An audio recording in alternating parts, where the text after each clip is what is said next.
So, welcome back to episode 50 of the Half and Half Scarf Football Podcast. Episode 50. We started this just about the start of the football season, and we've been knocking these out, as the phrase goes, every week since. Last week, we did our end of season Plaudits and Barbs for the Premier League and the Championship, which we hope you enjoyed. We don't do awards, we don't do goal of the season and player of the year and moment of the season. We just talk about what we think has been good, bad, or indifferent. This week, we're finishing off Plaudits and Barbs with League One, League Two, the SPL, and if we have time, some observations on European state of play. So, yeah, this is episode 50, and looking forward to introducing my co-host again, Dom, who, like last week, because we're recording these back to back, actually, has no idea what's on my list. So we're going to get his natural reaction to what I think, what I've said, and let's see if he agrees with me, doesn't agree with me, or has some comments to add to the debate discussion, which I'm sure he will. But before further ado, Dom, my co-host, it is indeed episode 50. What does that mean? I can't believe it, mate. I can't believe it's episode 50. Andy Newbro, that's just for you, my friend. One of our original and long-standing listeners who always made the comment early on when we were on like episode one, two, three, four, etc. That I always said I can't believe it's episode. So we deliberately don't do that now, but we celebrate it every 10 episodes. And I think this is a landmark, mate. You know, we've been doing this 10 months, we're Yeah, 50 in, we're absolutely loving it. And we hope other people are too. Our listenership is growing. So, yeah. Andy, that's just for you, mate, wherever you are in the world. And yeah, let's kick on, mate. And here's to the next 50 after this, and Excellent. and onwards from there. We haven't discussed what we're going to do in the summer, so we'll have to have a little break, I think. And I'm on holiday, and then we've got various other things. But we're going to keep bringing you content on that basis. So, what I also would say is that um, this is something that we put together for enjoyment at our end. But as Dom said there, the numbers are growing really well. We've got a LinkedIn group. If you're on LinkedIn, it's got 360 members already. I say already, it's one a day, isn't it, really, over the year, I Yeah, guess. But people are joining, and we put extra content in there because it's the only social media channel we produce extra content for. So if you want to be involved in that, just look up the Half and Half Scar Football Podcast with Nick and Dom on LinkedIn, join the group, and you'll see other content that we do in addition to the podcast episodes. We're all over various groups on Facebook, and we get to explore because we just haven't had time, the likes of Instagram and TikTok. But we will be doing that, I guess, over the summer, and then we may be a TikTok sensation by yeah, this time. By this time next year, when we get to episode yeah. 100, but 50 episodes down, mate. Let's do episode 50. Plaudits and Barbs. As I said last week, I was going to call it plaudits and brickbats, but I wasn't sure everybody know what a brickbat is. So we're going to talk about things that I think are worthy of a recognition, and also things that are worthy of a kick up the arse for clubs or players or whatever it might be. So let's start with League One. It's fairly obvious, really. The plaudit to start with is Michael Skubala and Lincoln City. What a season they've had! They have run away with the league, and the bit that where they turned into the league champions effectively was that win away at Cardiff in about April. I just imagine being an Imps fan and seeing that team just go from strength to strength and then have a big game away against your top of the table rivals, win that, and then just kick on from there. They've been great. I've got a friend who's a season ticket holder at Lincoln. He says the football is functionally good, I think is how he would describe it. It's not, they don't have world beating, step over glory boys. They're just really good at We playing do. Yeah. functional football in a really good way. And Scubala, hats off to him. I'm a little bit concerned that he's already been linked with Bristol City and various other places. No, he's You know, gone. He's has gone he to gone? Bristol City. Yeah, he's Oh, definitely gone. Michael. For me, you see, I think you look at it and go, I can understand on a personal level why Bristol City would pay him a lot more money than Lincoln would, but Yeah, Is it just too early? You know, what's he done to a team and a group of players who've gone through a brick wall for him? I'm sometimes disappointed with the timing of managerial appointments. I'd like to have seen him see what he could do with Lincoln in the Championship, but you know, I can't fault what he did with him in League One, which is why they're number one on my plaudits list. Really, I I fully agree. When I read it yesterday, and he's definitely gone. And I was really disappointed by it. And I think you just touched on it there. On a personal level, he's probably gone because I don't know. He's probably tripled, quadrupled his salary. I know at some point with these coaches, personal terms do come into it. It's probably life changing, but we all would, mate. If somebody offered you four we times the probably job all for the would, yeah, you yeah. would, yeah, But yeah. I do like to think though, knowing what I'm like as a person, and I know it must be hard when you're offered those sums, and that's got to come into it. But he's done such an amazing job there, and he's taken Lincoln into the championship.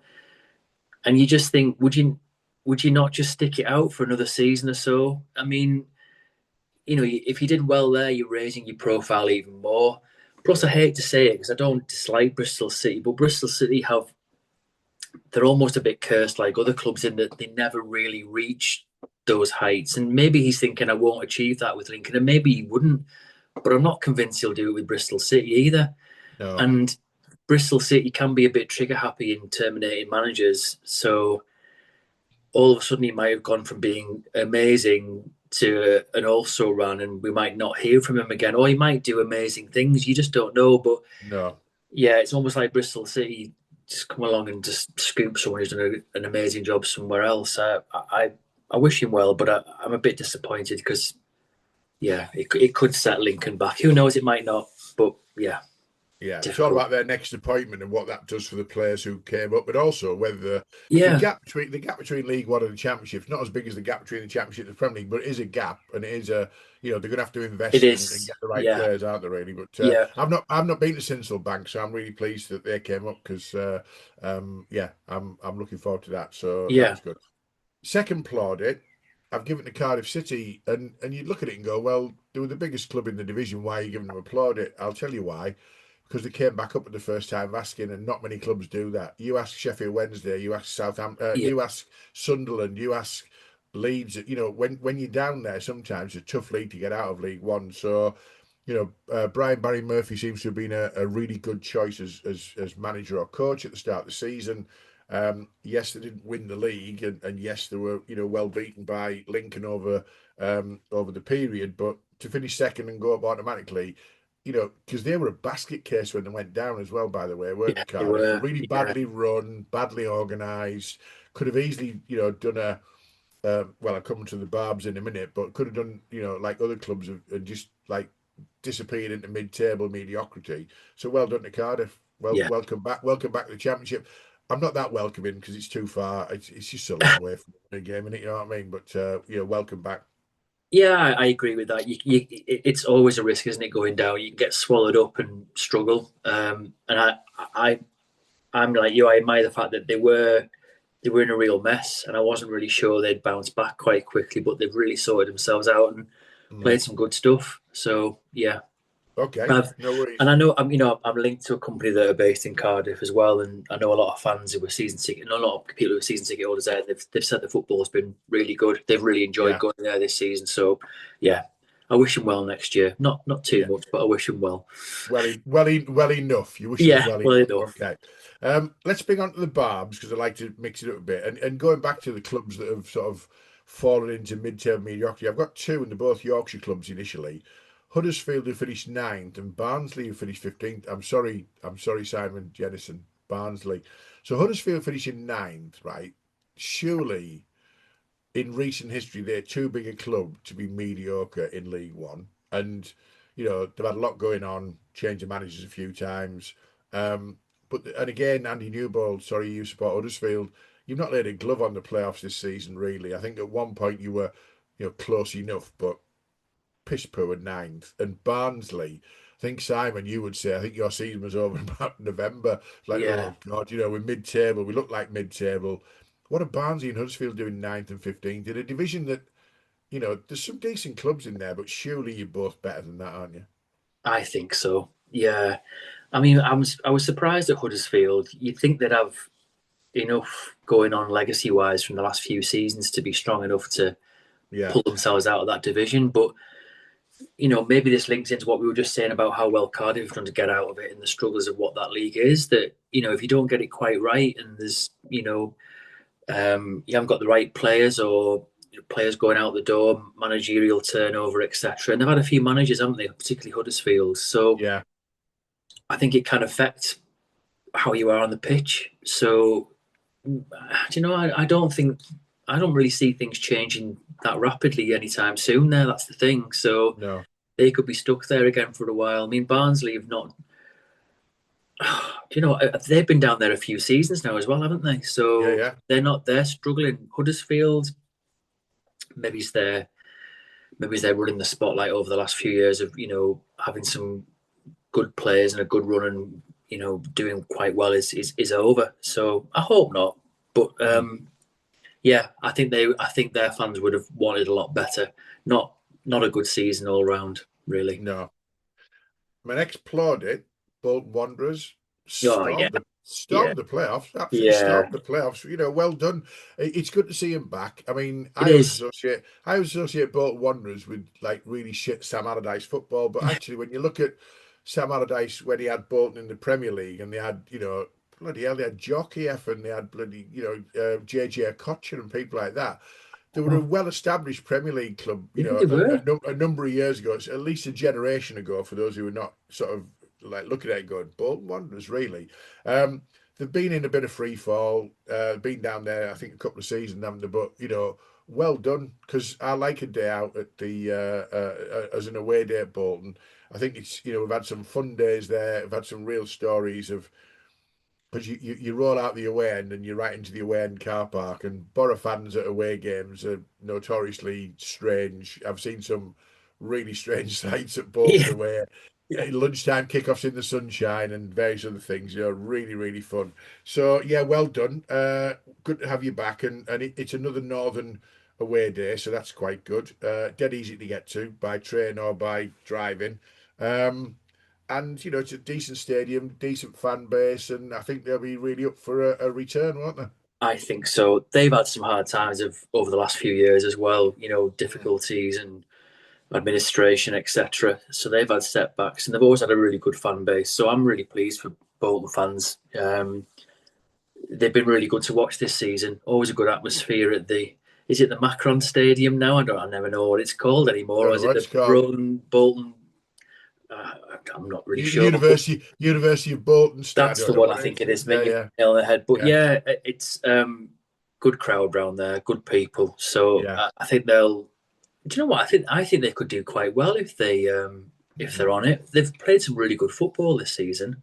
They Um, have. They've had a couple of players on loan though, and they might not stay. So the loan players have been key that's to their very true. success, I think, as well. That's very So true. depends on what they do with them, doesn't it? So the last plaudit I want to give, because we gave a lot in Championship and League and the Premier League. It was quite a long episode, but this one is Stevenage. I'm going to say little Stevenage. Okay, they've failed to get through the playoffs, and they don't score many goals, and they're a bit dull to watch. But to finish sixth in a division that's got teams like Luton and Plymouth and Huddersfield and Barnsley and various other teams in there with this pretty small budget and a pretty small fan base, you'd say to them, you know what, hats off, well done. I don't think they're ever going to come up. I don't think they're ever, when they get firepower against them, I think they really struggle. But, I think I think they only scored something like 51 goals in 46 Yeah, games or something, so pretty solid at the back, but pretty unspectacular to watch. But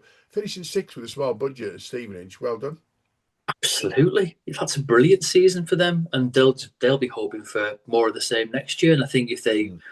if they did exactly the same next year, but were able to go one step further, they'd be happy with it, and based on the style of play that they have. So yeah, Mm. I would totally. I think that's a really great shout, mate. I think you always root for. And I hate to say you always root for the little guy, don't you? And Yeah, yeah. I hate all that we've said in the last little whatever.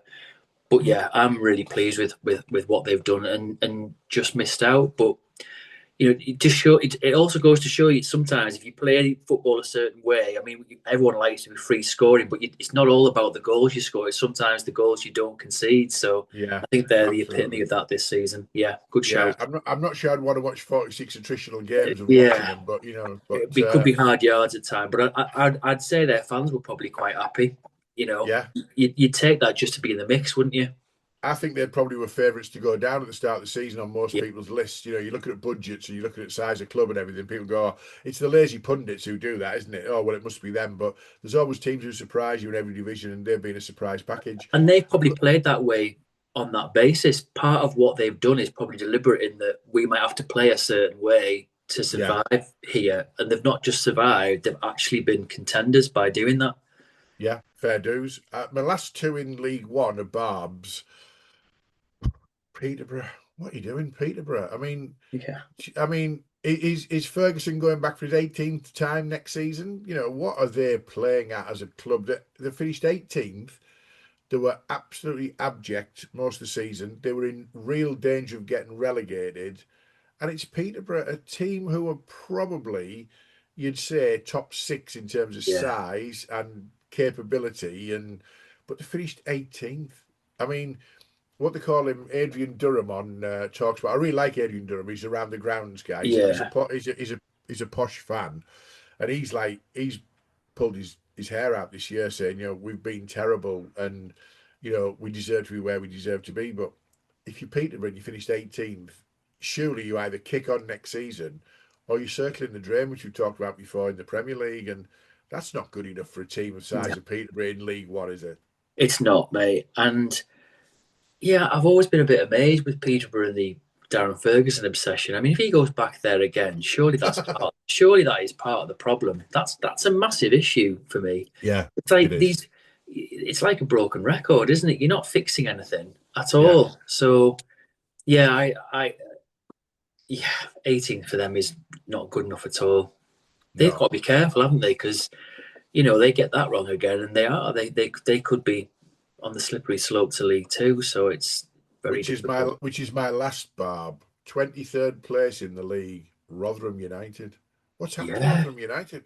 What has happened to Rotherham United? Now, I've got a soft spot for Rotherham. I used to live down in South Yorkshire in the early 90s.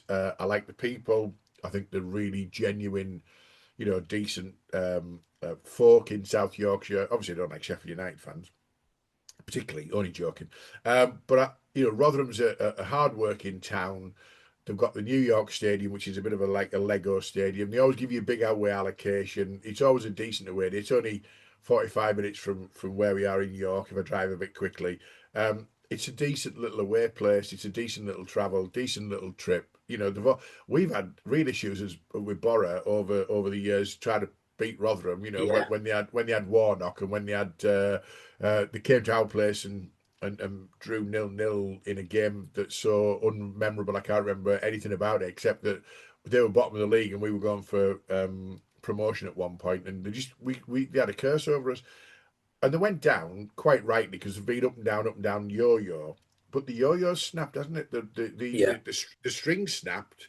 They're not bouncing back up. They've actually got out of the league. Well done, but you got out of the league through the trap door, not the attic door. So what's happened to Rotherham? Good question. Badly run? Um, I'm not sure it's badly run. I sometimes think clubs go, particularly clubs like Rotherham, in terms of their size, attracting players, etc. Maybe you just run out of steam. Maybe it's not being badly run. Maybe you just have your time and you just fall back into that trap of where you were before. But they And were getting, always League One, though, Dom. They weren't always League Two. They were League One, weren't they? Rotherham, for me, if you look at yeah, established League One clubs, you'd put Rotherham, you'd put Barnsley, you'd put Peterborough. Teams like that would be established. Not going up, not going down kind of clubs sometimes. But to go down in 23rd is like, I was shocked when I looked at how bad yeah, their yeah, season's yeah, been. yeah. So you could be right. Maybe it's do they fall into a similar kind of trap of Leicester in that you change your philosophy in trying to on a smaller scale trying to Yeah. chase you know staying up and competing and trying to get promoted, and it backfires in terms of you don't get your recruitment right, so it goes Yeah. wrong in terms. So that puts pressure in terms of financial pressures, etc., and Mm. maybe not a happy ship in terms of the team and the infrastructure around it, because all of those things can impact that, can't they? Because this is a team that's had taste of championship and trying to elevate themselves, and it can go, if you don't get that right, the imbalance can shift quite dramatically. So Mm. it could be that they're not bad, that they become badly run, or is it not badly run but poor choices, or I like what you said poor there, Dom. Might have run out of steam. Their natural level, of the steam's just run out really. and maybe the choice of trajectories the wrong, it's been the wrong one. So you put all your eggs in this basket and we're going to keep chasing this, but actually we're not in a position to do that. Yeah, that might be the case. They might have just, like you said, they might have just. I'm just checking something for the next one because I've got a guy on.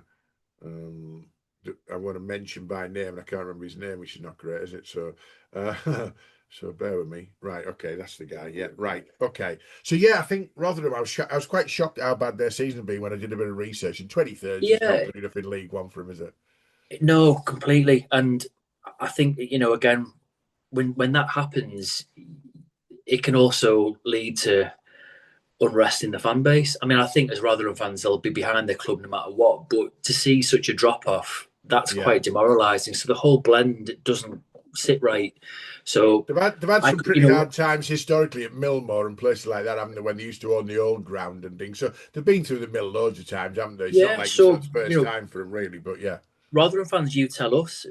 Has it been that you feel that the club's been chasing, the past glories of the last few years in terms of trying to get back up to the championship and competing? It's just gone wrong. yeah, That can happen, can't you? You can buy the wrong kind of players, mm, and they're just not up for it. So it could be a mix of all those kind of things. But yeah, it feels like the hard times are back for Rotherham. I don't think they're going to get back to where they were a few years ago no, anytime soon. But tough, football's tough, funny, isn't it? It can change quickly. tough league to get out of League Two as well. But there you go. Let's go to League Two. First one, I want to give applaudit to is Bromley, and the reason I'd give the applaudit to is they won the division, and they won the league by beating MK Dons. I'm also going to applaud it to in a minute in terms of MK Dons with the free scoring plus 41 goal difference is pretty impressive. We finished second, but Bromley just ground out results week in, week out. And I thought Yeah, what I liked about Bromley was they were good at grinding out results. And we've got a guest coming on at some point over the summer, Mick Livesey, and Mick's the chief revenue officer at Bromley FC. He's very active yeah, on LinkedIn, and he's very keen to come on the pod. He's trying to get a date with him. He's going to talk to us about the financials of a team who come from the National League into League One, into League Two, and then the journey, financially and on the pitch. How do you support a club to mm. be, champions of the division? And I'm looking forward to that episode with Mick when we I get a am. date in the diary. So, you know, Bromley, brilliant, well done, and MK Dons finishing second. I think they blew it on the last day, MK Dons. I think they just needed to win on the last day, but they didn't win it, did they? But a plus 41 goal difference suggests that they've been good to watch as well, doesn't it? Really? It does. It also stands them in good stead for going back up to League One. Yeah. If you're free scoring, hopefully that's going to lend well to the following season, isn't it? Unless they lose players, but Mm. if you're a free scoring team, that's always a big plus, isn't it? It's got to be. If you can score goals, it depends if they also concede quite a lot of goals. But it's like, do you know what? They're not everyone's cup of tea, MK Dons, but they're a reasonably sized club, aren't they? Good facilities, Yeah. good ground. You'd be expecting them to do well. They shouldn't Mm. really be a League Two team. So, I um, hate I hate everything about how they came about. By the yeah, way, I so think I'm everyone not. does. I think I'm everyone not. does. I'm not giving them applaud it as MK Dons. You're well done for being MK Dons, but Yeah, a team who goes up to a division with a plus 41 goal difference is worth taking a exactly hat off and that. saying, Exactly well that. done on the And football you've played. Yeah, yeah, and also on the MK, I don't think anyone's a fan of how they came about, but they're here, and you've got to embrace that, and yeah, let them evolve as their own club in their own town and their own fan base, and you've got to embrace that and get on with it, haven't you? So yeah, but There'll be a yeah, whole generation. There'll be a whole generation of MK Dons fans who are not aware of how they came about anyway, because exactly, and they've been that's the around. evolution of a club, isn't it? That's how you evolve into become. Yes, our origins are this, but we are now this, and Yeah, a good thing because you become something else out of it. So, but yeah, Bromley, yeah, I'm really looking forward to chatting to Mick. That should be really interesting and I'm really pleased for them. I mean, they are absolutely punching, aren't they? So yeah. they're doing really well, and that'll be really interesting to hear what he has to say. That'll be a good one. That I'll tell you what, though, it is interesting that the amount of teams who come through the National League and quite quickly make it through League Two, into League One. I think the jump from League Two to League One then is wow, how do we do that? But your likes of your Wrexhams, your likes of yeah, Bromleys have not been around that long in League Two. Quite a few teams come through and come up quite quickly, which you'll hopefully we'll touch on briefly in a second when we talk about York and Rochdale. What we can hope for them. But I know it's not League Two particularly, but it's League Two aspiration. I live in York, so it'd be rude not to talk about them. Let's give our first barb for League Two. Salford. You know what? You just piss about every year. It's going to be Salford's year. Every year, the class of '92. Every year, Salford. And you know what? You're still in League Two. Never been in League One in your history. Never looked like you're going to get in League One in your history. Didn't turn up at Wembley. And you know what? I'm quite happy because Gary Neville's involved, and I can't abide the guy. So I was really pleased to see him with his face like a slapped arse at Wembley when Salford got battered. yeah, yeah. I mean, there is something quite annoying about Salford and the likes of Neville and Beckham being involved. I mean, I'm sick of seeing David Beckham's face. He's on the Oh, TV he's on everything. He's like a bad smell. Hang on, He's there's three documentaries about David Beckham on this week. Three documentaries about David uh, Beckham on. Like, why? Who cares? he's not he's involved in every single advertising thing on TV for the work. Yeah, It's like just go away, man. Seriously. yeah, We all know you've become a billionaire. We all know you've grovelled for your sir. You're pathetic. yeah. Just take your Botox swollen face and fuck off somewhere else, please. Now we said we weren't going to do the parental. The odd one, the We'll odd drop one. one of I them mean, in. Yeah. but that's how I feel about Beckham, and you know, Well, I that's know how I they feel want. about Salford. I'm delighted that they didn't go up. For me, they're just like they're a manufactured kind of false environment. Really, the club's great before they were involved. Now they're involved. It just annoys me. So Well, I'm they are. delighted they've got. I think they fell foul of just thinking they could do it the easy way, and Yeah, yeah. we are who we are, so we'll make Salford great. It's not as easy as that. I mean, they built a new No. ground and all the rest of it. It's got a nice fancy sponsor and kit manufacturer and all of that kind of stuff. Yeah, yeah. But I've noticed last year they've actually started paying attention more to what the fans want and the heritage of the club. So they've gone Mm. back to a more traditional badge. I think they're changing correct me wrong if I'm wrong, Salford. They're changing the colour of the kits to be more traditional Salford because Mm. they just traditionally didn't play in red. I think it was more an orangey colour. I think they're going to be going Mm. more. Correct me if I'm wrong, but anyone out there. But I think they're trying to. They've realised that they need to be keeping in touch and in tune with the actual area rather Yeah. than just trying to become something and bulldoze your way through. And they've had a lot of managerial churn and player churn as well. So Mm. yeah, I've not got a lot of love for them to be honest. No, Just I because of haven't. how they're trying to do it, the people that are involved, who I don't really think are trying to do it in terms of. I think it's a little bit, and I might be controversial, but it feels a bit like a vanity project for me, a little bit really. I was just going to say it feels like an extended publicity stunt to me, but there you go, Yeah, same thing in it, really. Yeah, yeah. okay. So Salford, they get a brick bat and a barb. The next brick bat I'm going to give is Walsall finished 13th. Was this the same Walsall who were 14 points clear at the top of the division last season, and at the start of this season were embedded in the top six for quite a while, Yeah, and they finished 13th?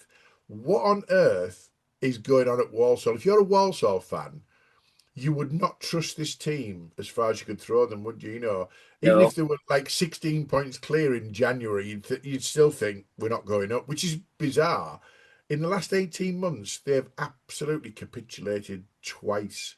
Yeah. 13th, Walsall. I don't know anything much about Walsall, really. I don't, they're not on my radar, except for the fact that you think, how have they done that? 13th from where they've I'm been. yeah, I was going to ask you, but I'm not sure if you know, but have they still got the same manager that was with them last year, who was had him at the top of the league? I th No, I think he stayed this season at the start, and yeah, because they then went backwards, I think what happened was he then has been sacked and somebody else has come in, from come what I in. understand. I Yeah. think that might be right. Either way, yeah, the guy who like there was 16 points clear at the top or something, Well, weren't they? I think we mentioned it before.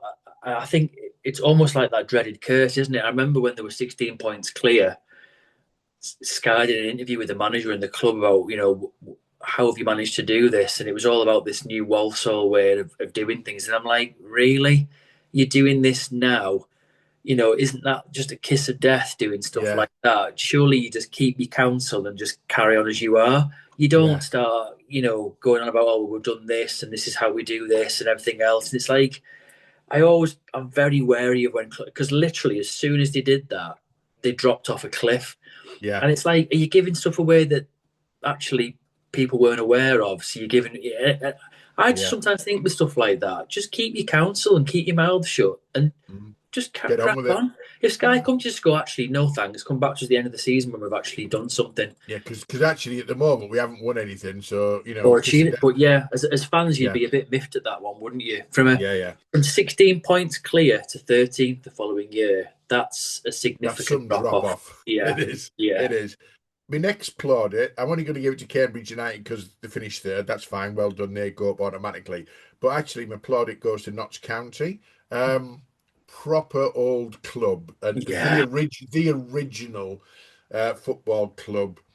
And they were brilliant in the playoff final. And yeah. that guy who played up front for him, who scored the first goal for him, he's the bloody big handful. Him, you know what I mean? I can't remember his name now. I can't. But honestly, what a handful of, and they played really good football. And in the final, anyway, I'm not watching. I can't claim to be a big Notts County watcher, but it's great to see a historic, traditional club. Hopefully, they get back into League One and establish themselves, and then can make another Kick push. on from there. Yeah, Because in the 90s, if you don't know anything about your football history, they were a Premier League club, weren't they? Well, they were a league, a Division One club. they were. People forget about Notts County that you know all the way through the 80s as well. You could be forgiven for not really realizing that they were there because Yeah, they just used to permanently sit mid-table. See, so if you weren't really paying attention because they weren't yeah, competing at the top or actually anywhere near relegation, they just used to sit dead centre every year, and you'd yeah, almost forget they were there, but they were there by yeah. rights and doing good things. Um, yeah, they've been through the mire a lot, and then they had all that furor of being involved in that supposed new ownership structure that Was Sven that Goran Eriksson got in. Sven Goran Eriksson and Saul Campbell, wasn't it? You think to Yeah, yourself, and is that real? yeah, and as fans as well. I mean, it must be hard for them because Nottingham Forest fans probably won't like me saying it, but people forget one of the founding members of one of the original clubs, Yeah, proper good football club, great little ground, right next to Nottingham Forest's ground as well. yeah, And you want nothing but good for a club like that. They've been through some hard exactly. times, so you want these clubs to have their day in the sun again. So I'm absolutely made up for them. Yeah, long may it Yeah, continue. Yeah, good stuff. I've got three more Barbs. One, it's just an observation. Really. The team who finished 14th, Bristol Rovers. I mean, yeah, is there something about Bristol as a city that says your football teams have to be just bang average in whichever division that they're in? yeah, Bristol City, I'm not being funny as a Borough fan. They get 6 points of us every season. We can't beat Bristol City to save our lives. Okay, we got a draw with them this season at the Riverside, but they got a last minute equaliser. So you know what? Bristol City are a curse for Middlesbrough, but they're a bang average mid-table club in the Championship. And then, round the corner, Bristol Rovers. bang average team in League Two, finishing 14th. Surely they're bigger than 14th, aren't they? As a city, it must be really demoralising when people meet over a beer. Who do you support? I support Rovers. Oh, well, they're shit. I support City. We're shit as well. What a boring, dull conversation between. Well, they probably don't talk about each other, do they? But 14th Bristol Rovers, just do better. Well, I would agree, but they could equally look at a club like Middlesbrough and think, what on earth is a club like Middlesbrough sat in the Championship for, had one season out of it in the last nearly 20 years. So you Hang could on, hang on, easily hang on. We do compete at the top end of the division, though. We're often in the no, yeah, playoff mix, yeah. aren't we? I And I think know it's not good enough, but I would Bristol agree. I City, would agree with that. That is the one caveat you can say is that we give it a go. We might yeah, not be very good at giving it a go, but we give it a go. yeah, Um, I think with Bristol Rovers and Bristol City have had probably one good go at it in the last yeah, 10, 20 15 years. years, which was 2 years ago, and then just, dropped off again. And like we touched on in a previous pod when we were talking about finances in football, when you think what it's cost Bristol City to get to where they are, and they're still, Yeah, and I don't mean this in a flippant, derogatory way, Bristol City, but because it affects everyone and it's brutal for every team. But all that investment in the team, in the infrastructure, and the ownership in terms of what they put in, the stadium's lovely. yeah, but to basically stand still, if not going backward, it just shows Yeah, how hard it is. Bristol Rovers, correct me if I'm wrong, haven't they had some limelight in League One over the last few, or not? Am I mistaken that? But I think they're of a substantial size that you'd expect more from them. yeah, And yeah. That's when all I Josh put them there Coburn for. was there a couple of years ago, doing great things, I think they were kicking on and doing quite well. So Yeah, that's got to be a disappointing season for them. But yeah, in terms of, I know they're always, classed as the minnows in Bristol, but surely in terms of size, they're of a sufficient size and um, infrastructure that they can compete more than what they're doing. in So League Two, yeah, yeah. Okay, last two. I'm just going to mention these because they both got relegated and backed out the National League. Harrogate, same to see, local for me. I live in York, and I've beaten Harrogate once for pre-season friendly. Nice little club, nice people. Same manager for about 18 years. I think they just ran out of steam, really, finishing 23rd. And yeah, Barrow, again, I think they came up together, Harrogate and Barrow, I think. yeah. So they've both gone down together. Is that just indicative of, if your time's up, your time's up, and that's it? A bit of a shame that they've both gone down, but someone has to go down, and it just happened to be Harrogate and Barrow. So I put them in the Barbs and Brickbats I column, think really. so. I also think they're two clubs that are, and again, fans of these clubs, correct me if I'm wrong, and I'm not meaning this disrespectfully, but I actually mean it respectfully. This surely they run themselves in such a way that they know they can probably try and give it a go, but only to a certain level, Yeah, and yeah, yeah, they're not going to kind of change their ethos and break what they do because they can't afford to do that because it'll probably break them as a club. So they have to live within very limited resources. So it's I always do, going I to be do hard for think. them. I do think Barrow, though, last season were around about the playoffs, so something's gone Yeah, so dramatically something wrong, may have hasn't it? gone. Really? Yeah, So yeah, yeah, but maybe it still links into that you can probably give it a go to an extent. yeah, Maybe if teams don't know much about you, and linked to that, I think there is a strength from teams that come up from the National League, and yeah, I think it goes in their favour. If you've had a really good season in the National League, I think it lends well to doing well in League Two. But I yeah. think if it doesn't, I don't think it works for every club. Like some clubs, I think have a bit of strength and power to continue that push. Mm, I'm not quite sure Barrow are of the same ilk in that they no, can keep on doing that season after season. And I think Harrogate are also in that. But I think for Harrogate, it was probably just getting up there was a step in itself. yeah, Maintaining that is quite hard. It's just some clubs. I just think the way you're structured and the size of the community, etc., it would be very difficult for them to really, really kick on. And I don't mean that yeah, in any disrespect. I'd love to see them kick on, but I just think that sometimes what yeah, I wouldn't want as a fan of those clubs is to damage the club in trying to get to somewhere, and then it causes huge detriment later on. You'd yeah. still rather Fair be point. there as a club, wouldn't you? And as we discussed that, I can't remember the club we were talking about. Is it the one that they deliberately went back down to the fifth, sixth, seventh tier of football because what Brighouse that's FC, the yeah, one Brighouse they wanted Town, to yeah, respect their community aspect of that club, and that takes a lot of Yeah. guts and gumption to do that, and admitting that you'd rather still be there than not there at all. And I'm not saying Harrogate and Barrow are in that predicament, but you've always got a risk of if you push on, what damage do you do? So Yeah, I think Barrow as well. A lot of clubs in the division will be happy that they're not there anymore. It's a bloody long way to Barrow from almost anywhere, isn't it? yeah, So it is. some of the away fans are travelling, a long way. Bristol Rovers to Barrow is a hell of a trek. Yeah, it It's is. It's a so I trek. think a few will be happy that it was they ticked that off the list. So and particularly because the teams who've come up, York and Rochdale, are more central, aren't they? So very. We weren't going to touch on National League, but I live in York, and it'd be remiss of me not to. I just say York and Rochdale, well done, both of you. I was delighted that Rochdale came up through the playoffs because it would have been a travesty for them not to, particularly in terms of where they were. They were miles clear in second. They almost won the game against York and almost went up automatically. One hell of a set of scenes at that game. We touched on that in a previous Yeah, pod.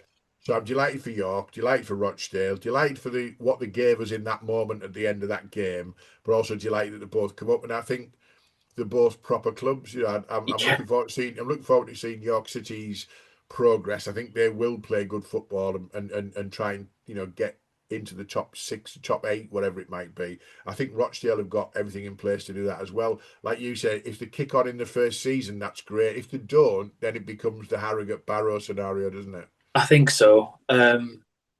Yeah, I can see both doing well. I do think they have that new season, first season in the League Two bounce. After that, I think it's clubs can start getting more of a measure of you. I do think there's a certain tenacity and brutality in the National League that makes you really tough as a club and a group of players. I think that's why they do well when they come up.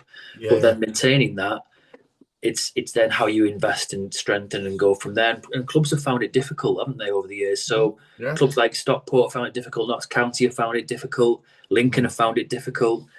But the only one who've gone through it quite smoothly is Wrexham. But I think Yeah, Wrexham are an exception to the rule, really, in terms of what yeah. they are as. They're not a model that many They're can not, are follow, are they? they? Really? They're To be not. fair, no, They're no. not. I mean, so yeah, I wish them both well. I think they'll do well Yeah. next year in League Two. Good stuff. Let's go to Scotland. Let's go north of the border, the SPL. Let's just do it quickly. I've got plaudits for Hearts and Motherwell. Motherwell played some great football and had a real say in where the title ended up, Yeah, etc. Hearts just fell short. I just think, you know what? The entire infrastructure around Scottish football was against them. They were top of the division when they did that stupid split that nobody understands. And they should have played their last game at home against somebody, but they end up going away to Celtic Park, which is not fair to go to Celtic Park and lose on the last day of the season. Plucky, but I do think under the guidance of Tony Bloom, hopefully they'll come again next season. But you also suspect that the likes of Celtic and Rangers will strengthen, and Rangers have already taken Shankland, haven't they, from Hearts and yeah, signed him. So it's one of them you just hope and look back and go, was that it? Was that Hearts one shot at it? Because if it was, it's plucky to come second, but it was really disappointing for the neutral not to see him get over the line. I was listening to that on the radio. Sarah and I were out for the day. I said, "You might have listened to football, listen to it," and even she was invested. Like, oh, come on, come on, yeah, and he just knew that Celtic were going to get it over the line. So Hearts and Motherwell plaudits. I put Celtic in the middle, not plaudits or Barbs really, but just like, oh God, So you change your manager two or three times. You're indecisive. You had that bloody French guy, useless, from the MLS, typical of MLS appointments. You've had Martin O'Neill back, and that's how bad I think the Scottish Premier League is as a spectacle. Despite all that turmoil and all that behind the scenes angst for Celtic, we can still win the league. So it says a lot about the state of the play for the league, really, for me. yeah. It does. It's a shame. I'm really it's disappointed for Motherwell that they've lost their manager. I think he's gone to is it Toulouse? He's gone to. Yeah, yeah, He was only yeah. there a season, and he was doing really good things there. Playing good Um, football as well, apparently. Playing really Playing good. good football. Um, yeah, I mean, you can look at it in lots of different ways, and there's lots of different aspects to it. And I know there's a lot of Celtic fans have come out and said, well, Hearts lost it fair and square because they were really poor their last 6 7 games of the season, etc., etc. And they had plenty of time to make it their own, etc. Well, what I'd say to that is that's not necessarily the case, is it? Because if you're not Celtic and Rangers, it's extremely hard for these clubs to maintain that consistency and to Yeah. keep that going. So Well, I they think don't have the squad depth. They don't have the they squad don't have the depth to squad depth, rotate. so it's very easy to to casually throw that out there and say, well, they blew it themselves because they didn't win enough games in the last 6 games of the season, etc. Um, but I have to say this because it's made my blood boil that the officiating and the interference of Oh, in the race near the end really has been disgraceful. yeah, I can't stomach the likes of Chris Sutton and all of those coming out and saying, well, it was a handball, it was fair enough, etc. And then they've had this nonsense since of coming out and saying, well, it was a handball. No, it wasn't. no. That should never, ever be a penalty in a million years. Even if it touched his hand, it's like, that's right at the edge of the box. There's no way on earth the force of that hitting his hand would make the ball go out the way it did. And does that warrant a free hit on a No. from a penalty? No, it doesn't. By the way, the context of the game in the 97th minute, with the league title on the line, that referee has decided, you know what, I'm going to intervene and make a difference this Well, week. have you heard the It's not bar your job to do since? that. Yeah, if you heard the bar since, all they kept talking was it's hit his hand, it's hit his hand, it's hit his hand. Yeah, it's definitely a penalty. And he goes right, it's hit his hand, it's a penalty. Then they didn't even really look at it and analyze it and look at it properly. But what really annoys me is it's you could stomach that if um, other teams had had the same decisions. But the previous week when Hearts played Motherwell, absolute stonewall penalty, and they don't get it. So Yeah, and I hate to say it, but Celtic were never going to win that game against Motherwell. They were never going to win it. no. It needed a really shitty, horrible decision like that for them to Mm, get over the line. I just wish that the goalkeeper had saved it. I really wish that had been yeah, the case. And it's horrible to think of it in these terms, but you do look at it and think they just can't help themselves, can they? Because they knew that if that had ended a draw, they knew that Celtic wouldn't beat Hearts 5-0 because Celtic yeah, would have had to beat Hearts 5-0 to win the yeah, league, and they just knew that Celtic wouldn't do that. I think exactly. everyone knew. I think everyone knew that Celtic would probably beat Hearts on the day at Celtic Park, Mm. but I think everyone knew as well that they wouldn't beat them 5-0, and they just had to get involved. They just had to meddle. And Annoying. I hate talking about it like this, but I just wish that it hadn't been part of the equation.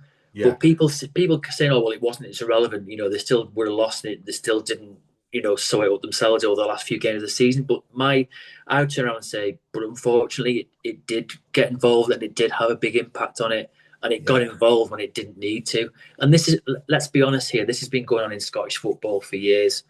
mm, Celtic and Rangers will always get the decisions. It happened years ago. There's been loads of games where when there's something on the line for Celtic and Rangers, they get what they they will get. always get the big decisions. There was a Yeah, game I think it was 2008 when Hearts were playing Rangers, and it was all about Rangers needing to get the win to get into European football, but Hearts needed it to, I think, finish third and also get European qualification. I remember that game, and Craig Levein was just afterwards was just like, and if you watch the game, Rangers got every single decision when they shouldn't have got any, and it's like, what is going on here? Well, I'm yeah, sorry, everyone, and see if you're Celtic fans, you can get it as much as you like, but VAR did help you significantly get over the it, line. There's just it no did. two ways about it. It did, and I think it's a real shame. And I'm like you, mate. I hope with Tony Bloom that even if they lose players, because they're also Tony Bloom was really big on data, isn't he? It's a big Yeah, factor of how Brighton compete. I really hope that continues, and I really hope they stay around and do it and get over the line. You know, yeah. next season or beyond, because it's been brilliant for Scottish football this season. And what I don't want is for that to go back to just being Celtic and Rangers again, because it's not healthy for football. Nobody wants No, that. no one cares. Now, the other thing I'll say about me Barbs and brickbats, no real comment. Rangers finished third in a two-horse race. Well done. Um, Yeah, that's how their season's been like. And Aberdeen finished ninth. What a team like Aberdeen finishing ninth. What's that about? I know. And again, they're constantly in a state of flux. And when they appointed Jimmy Tallon 2 years ago, and he started off so well at the start of the season before last, and they won the cup last year as well. You're thinking, oh God, they could be onto something here, and it's just dropped off again. And Yeah. maybe again, it's should they have the faith to stick with someone even if it gets tough and they lose several games on the bounce, or do you have Mm. to change again? I sometimes wonder if these clubs are, and I don't know what goes on behind the scenes, but I do sometimes think, oh, if he just stuck with this guy, would it come good again the following year? Have a bit of faith in what's being done, and It's just the knee jerk, isn't it? I mean, yeah, you knee jerk. You don't build anything with a knee jerk, do you? yeah. Fans might tell us differently, and they might say, oh, he had to go, etc. And these are the reasons why. And you might go, okay, fair enough. But sometimes I'm Yeah. thinking it's hard enough in those leagues. These clubs probably know they're going to sometimes lose several games on the bounce. But maybe the drop off was alarming, and that's why they got rid of him. But you do sometimes Yeah. look at it and think maybe if he just stuck with it, these managers are good enough to go again. Because let's face it, there's a lot of managers that there's a lot of churn, isn't there? Yeah. So managers that are deemed not good enough somewhere will suddenly go on and do really good things elsewhere. So, Yeah. um, I do. so yeah, Let's do Europe. I've got a few European. What I would say about Europe is I'm not going to mention anything in France because I don't care less about a French Farmers League that's won every year by PSG virtually. So I'm going to touch on Italy and I'm going to touch on Germany. I don't care about Spain either. Just don't care about Barcelona and Real Madrid. So I'm going to give a plaudit, and not because they win it every year, whatever. Bayern Munich won the league. What a surprise! Okay, they had a plus 86 goal difference. A plus 86 goal difference. Harry Kane scored 36 goals, right? Michael Elise had over 40 goal involvements from goals and assists. And the Bundesliga is totally and utterly unfavourable to everybody else except Bayern. So they win it every year. Fair dues. Okay, it's not fair dues. It's a bit of a, it kills the spectacle. Dortmund finished second. They were miles off being a team who looked like they were going to finish second yeah, in any division, really. So Bayern won it. I'm going to give them a hats off for that, right? Okay. Because of their plus 86 goal difference, Harry Kane's 36 goals and Elise's 40 plus goal involvements. Don't get me wrong, they were 3-0 down somewhere a couple of weeks ago and won 5-3. They were 3-0 down, you just went, oh, okay. And this yeah, 1-5-3 is like, what? What the hell? Yeah. yeah. They've done that all season, haven't they? And they never know when they're beaten. I mean, Luis Diaz is having had a brilliant season as well. Yeah. So you just look at you just look at their team in general. It's just astonishing. I mean, they are so good to watch as well. I hate to say it because it is unhealthy for German football because they are streets ahead of everybody else, and they will always be streets ahead, and they swallow all the talent. But to watch them is something else. They just never know when they're beaten. Harry Yeah. Kane's a Rolls Royce of a player. Michael Elise, my God, Wow. I really hope he doesn't end up at Barca or Madrid. I just hope he kind of, I just hope he comes back to the Premier League instead Yeah. at some point. I just don't want him to get swallowed up in the Madrid bubble.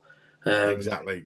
I've got another but one to yeah, mention, though. 86 goal difference is pretty scary. I mean, that's not just dominance, is it? That's No, you're not. No one's coming close to that, are they? In no, terms not of at all. competing, I've no. never seen a team with a goal difference like that win any. I mean, like just like 86. I mean, plus 86. That they've conceded goals by them. They've scored. They've scored plenty, but they're like, oh, we've let two in. Oh well, we'll just score Oh, five. big deal. Doesn't matter. Yeah, Yeah, yeah, yeah. I want to mention one other player actually. David Undav, who plays for Stuttgart, got 19 goals. Now, this is the guy who used to play for Watford, I think. Was it yeah, Watford? Yeah, he was nothing special when he played for Watford. It was in the Premier League. I think he scored a small handful of goals in the Premier League but for the last three seasons at Stuttgart, he's been scoring 18, 19, 20 goals a season. And he, I believe he's from Turkish heritage, but he's German, so I think he's in the German squad for yeah, the World Cup. The guy's a proper finisher in the yeah. He box. is. He's been. I think if you're a Premier League club, you're looking for a decent striker. You could do a You, lot worse than look at David Undav at Stuttgart because 19 goals in the Bundesliga. That probably equates to 14 or 15 in the Premier League, maybe. Slightly different dynamic and slightly easier, I think, but nonetheless, brilliant. I would agree, particularly because he's been doing it for Stuttgart as well. So it's not Yeah, like he's. And I'm not saying they're not a good club, a big club, but to do that for 3 seasons consecutively Yeah, for Stuttgart, that is impressive. So yeah. yeah, I think that's a player that's really coming good, and it should be on the radar of plenty of clubs to you'd pick him up for a reasonable price. His Yeah. wages wouldn't be huge. You'd definitely give him a. I mean, do you know what? For what we've got at Everton, I'd give him a Yeah. go all day long. What I would say is don't sign David Undav, who doesn't exist. Sign Dennis Undav, who's got I've got his name right, Yeah, thankfully now. If you sign David Undav, you're getting a bloke who drives a van somewhere in Germany. So you want Dennis Undav, not David Undav. My fault, I know. it's a great Uh, shout though, mate. I think he's had 3 really good seasons. yeah, yeah. So he gets applauded from me. I'll tell you, in Germany, gets an absolute brickbat and a barb.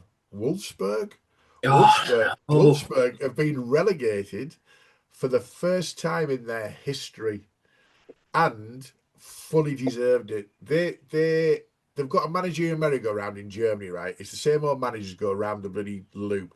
And halfway through the season, they appointed Dieter Hecking.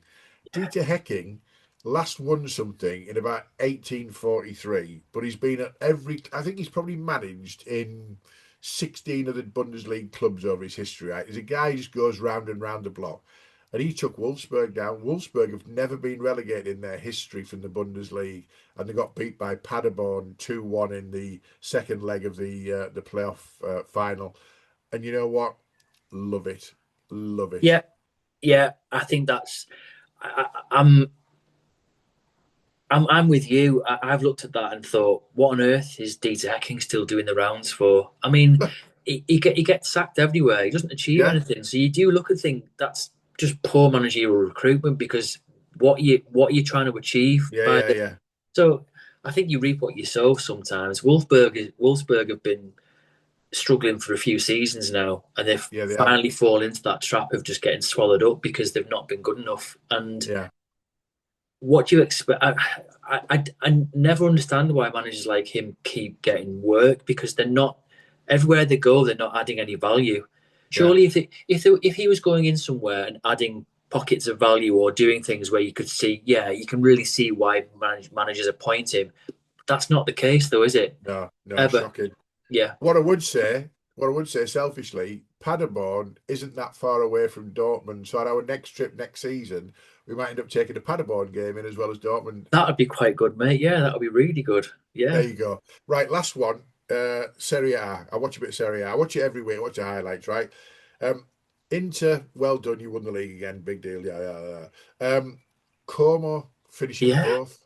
I know. Finishing fourth. Cesc Fabregas.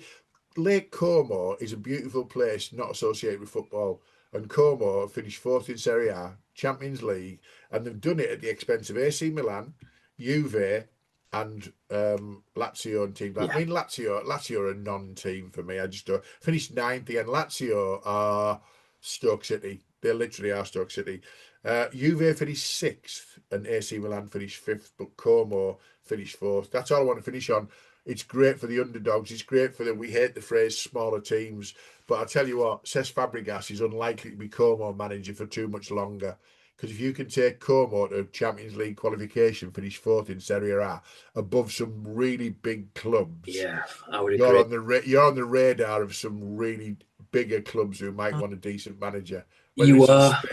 Spain or England. You are, but I would say to him, just stay Stay. there, stay and enjoy, reap the rewards of what you've done by having a great go in the Champions League, and just please stay for another year or so. So, Yeah, because I always find it disappointing when managers, for whatever reason, do a really good job somewhere, and it's really refreshing to see, and then it's all undone by the fact that their manager and their players all get snapped. A bit like what happened at Leverkusen again. It's yeah, like yeah, it's yeah. not going to last very long. So while it's there, Enjoy enjoy it. it. So at Yeah, least try and eke that out for as long as you can. So yeah. I would implore him to stay for at least next year and just keep going. Yeah. Good stuff. On that note, finish with Europe, finish with League One, League Two, finish with the Scottish Premier League. Let's just finish the podcast with the usual outro in terms of those who watch it on YouTube. And just bear with me a second. Move those. There we go. So that was Plaudits and Barbs number 2, episode 50. Done. We've got 50 episodes in the bag. No. Um, Where's that gone? Where's that gone, by the way? So, Flown, absolutely flown since last July to now. It's yeah, amazing. The people we've met, the people we're associated with, Huddle Up, who I'm really proud to be associated with. We've achieved some great things, mate, and I'm really, really made up with where we're at and where we're heading. So it's been an enjoyable journey that, and long may it continue onwards and long, upwards. long may it continue indeed, mate. So that was Huddle Up, our partners for wellness, well-being, and mental health. Adam Franklin, Connor Bottrell. If you're a member of a supporters group, you got any influence over your club, you are part of the commercial team or part of supporters liaison, talk to Adam and Connor. They want to talk to clubs, particularly in the Championship EFL National League, to put on some, awareness for supporters to give them the support they need when it comes to these really important areas. Thanks as ever for your support. Next time in episode 51, we don't know what we're going to be talking about because this is recorded on Sunday, the 31st of May, and won't be going out until a week on Monday. So we want to make sure that we're recording something for the 15th of June nearer the time. So, hopefully it will be continue to be kind of on topic and current. Please don't forget to subscribe, like, comment, share all your favourite platforms for podcasts. Also on LinkedIn, as I mentioned, and YouTube. We really appreciate your support. Really appreciate the feedback. And thanks again, Dom, for being a great co-host as ever. Welcome, mate. I've really enjoyed it again. So, yeah, I'll see you on the next one. Excellent. All right, mate. Look after yourself. And you. Yeah, speak soon, mate. Cheers.